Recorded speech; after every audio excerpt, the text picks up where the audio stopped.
अस्सलाम वालेकुम, welcome back to my channel. और मेरा नाम है हमाद। और आज जिस वीडियो पे मैं रिएक्ट करने लगा हूँ वो आपको पता ही है। कल जो मैंने एपिसोड के हाइलाइट्स पे रिएक्ट किया था, 40 एपिसोड माई री के 40 एपिसोड के हाइलाइट पे रिएक्ट किया था, जो कि मैंने हाफ पे रिएक्ट किया था। और आज उसी की हाफ पे रिएक्ट करने जा रहा हूँ। तो जैसे कि पिछली हाइलाइट्स में तो यही देखा गया था कि आईना का जो बहन है, उसके छोटी बहन है, उसका रिश्ता आता है और प्रॉपर्टी का कोई सीन होता है। तो अभी नेक्स्ट वीडियो लगाते हैं, नेक्स्ट आधी हाईलाइट लगाते हैं, तो फिर आप अपना रिएक्शन देते हैं। फिर नहीं सॉरी, फुल फिर हाईलाइट्स देखते हैं, फिर आप अपना रिएक्शन देते हैं। Sorry, start. बेइज्जती हुई है यहाँ। मैं देख लूंगा सबको। ससुराल है आपका, चीख क्यों रहा है? मेरी बात एक मिनट रुकिए रुकिए रुकिए, मेरी बात सुनिए। ये ससुराल है ना, ये ऐसे नहीं चीखते। अरे कैसा ससुराल? दीदी ऐसा ना कहिए, मैं दर बात करती हूँ ना, सबसे मैं मनाती हूँ। आपको मेरे हालात का अंदाजा नहीं है भाई, अब थोड़ा टाइम दीजिए ना। आप तो अच्छे खासे नेक इंसान है, मुझे बहुत अच्छे लगते हैं आप फायजा के लिए।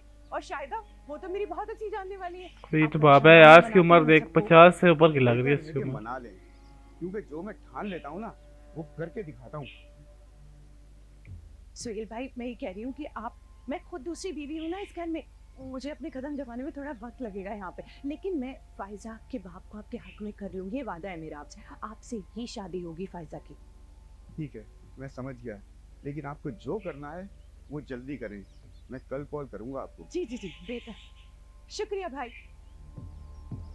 पागल होगी ये। बुलाए इधर, जलील करे थोड़ा से। बुलाने की जरूरत नहीं है, खुद ही आ गई होगी।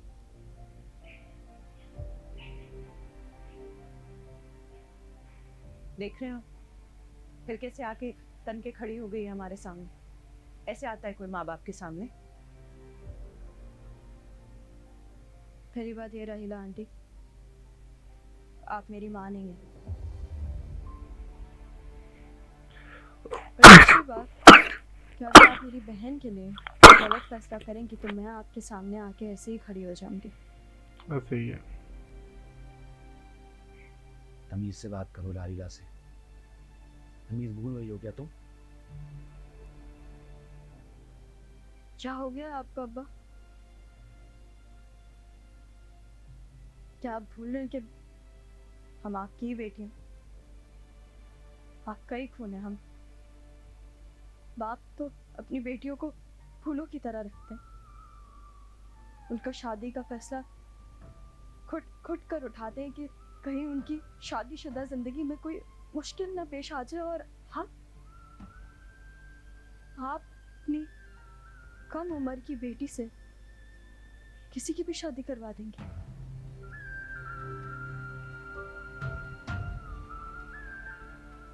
ऐसा कैसे कर सकते हैं आप अब्बा?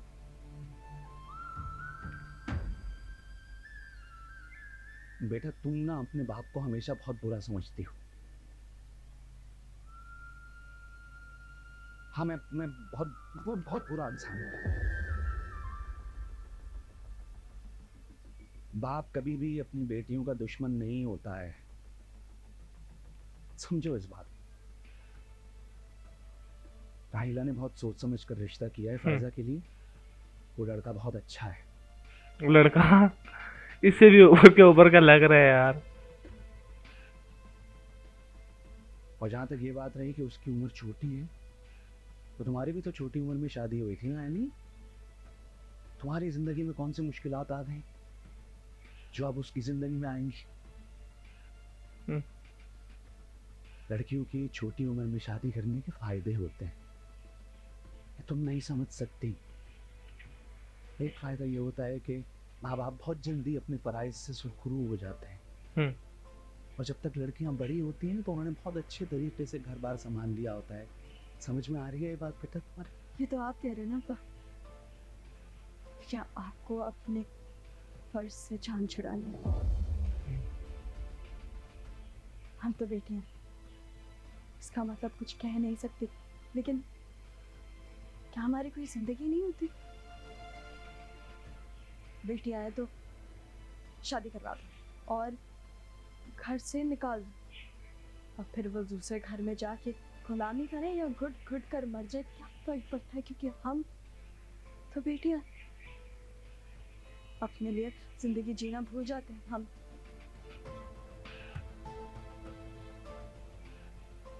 है नहीं। सबकी शादियां होती हैं बेटा, ये दस्तूर है। शादी नहीं करेंगे तो इसलिए कैसे आगे बढ़ेंगे?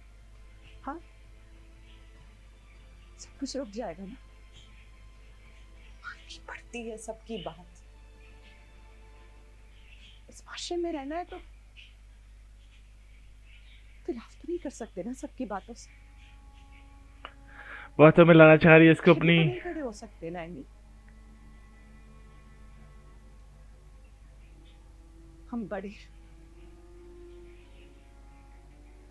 सोच समझ कर रहे हैं जो भी फैसला करें। शादी से एतराज नहीं है, कम उम्र की शादी से एतराज है। ऐसी शादी से एतराज है जिसमें शादी करने वाले लोग ही नाराजी हो। इसी शादी से एतराज है मुझे। और ये गलत रिवाज हमारे घर में भी पड़ गया है। अब वो चाहे बड़े अब्बू की बीमारी की वजह से हो या किसी और वजह से। अब बस ज़रूरी नहीं है कि हम ये गलत रिवाज कायम रखें। फायजा अभी छोटी है, उसको पढ़ने दे, उसको अपने ख्वाब पूरे करने दे। आप लोग उसकी 10 साल में शादी करवा देगा, या 5 साल में, या 2 साल में, या फिर उसकी शादी कल करवा देगा। लेकिन तब उसकी शादी करवाएगा जब वो खुद राजी हो, खुद कहे मुस्कुराते हुए कि हाँ अब्बा ठीक है, करवा दे मेरी शादी। ताकि जब उसको कुछ भुगतना पड़े ना तो वो अपने फैसले भुगते, किसी के थोपे हुए फैसले ना भुगते। वो एक लड़की है, वो इंसान है, जानवर नहीं है कि उसे जाओ हाँक दे वो चली जाए। वो पैदा किया आप लोगों ने, हाँ, लेकिन इसका मतलब ये नहीं है कि आप लोग अपने फैसले उस पे मुसल्लत करेंगे। तुम कौन होती हो ये फैसला करने वाली? मैं बाप हूं फायजा का। मैं बड़ा हूं। मैंने दुनिया देखी है ज्यादा ना। तुम छोटी हो, तुम ये फैसला नहीं कर सकती। मैं करूंगा ये फैसला। मुझे पता है क्या क्या सही है क्या गलत है। ये मुझे पता है क्योंकि मैं बड़ा हूं, मैं बाप हूं। ठीक कह रहे हैं आप अब्बा, आप बिल्कुल ठीक कह रहे हैं। छोटी उम्र और आप बड़े। लेकिन अब्बा जब बड़ों के फैसलों में गलतियां निकल आती है ना तो छोटों को फैसलों करने का इख्तियार अपने हाथों ले लेना चाहिए, है ना? बात तो सही है, 100% ठीक है।